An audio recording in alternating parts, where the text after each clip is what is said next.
थकित को शांति का वचन। भाई भगत सिंह के द्वारा जनवरी 14।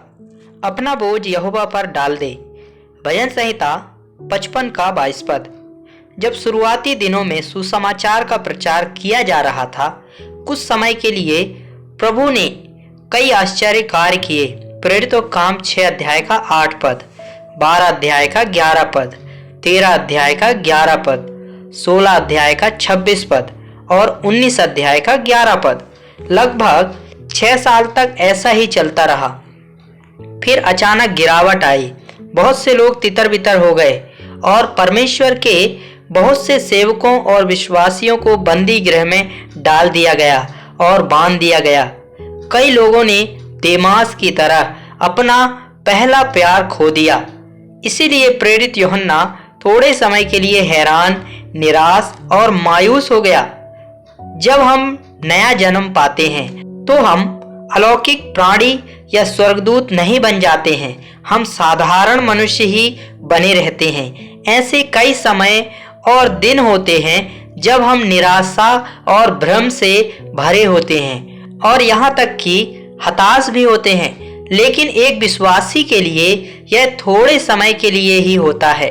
बार बार यीशु के पास जाने से हम पाते हैं कि हमारा बोझ उठा लिया जाता है। इसलिए जब आप निराश हों, हताश हों और नीचे दबे हों तो अपने घुटनों के बल चलें और अपने घुटनों के बल रहें। भले ही आप सो क्यों ना जाएं, इसमें कोई बुराई नहीं है। जब तक आपका बोझ उतर ना जाए तब तक अपने घुटने पर रहें। विश्वास के द्वारा आप सारा बोझ स्वयं प्रभु यीशु मसीह पर डाल सकते हैं। पतमुस टापू पर हमारे प्रभु ने प्रेरित यूहन्ना को एक नए दर्शन में प्रकट हुआ। उसकी दृष्टि गलत दिशा में थी। यदि कोई तुम्हें देखने आता है तो वह सामने से आएगा, पीछे से नहीं। मनुष्य गलतियां कर सकता है परंतु हमारे प्रभु गलती नहीं कर सकते।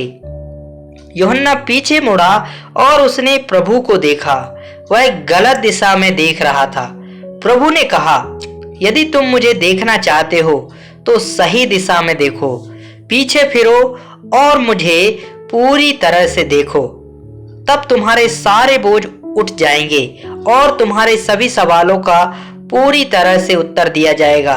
तुम स्वयं यह कहते हुए प्रयास करो, परमेश्वर, मैं आपके पास आपकी सुंदरता और उपस्थिति की एक नई झलक पाने के लिए आया हूँ।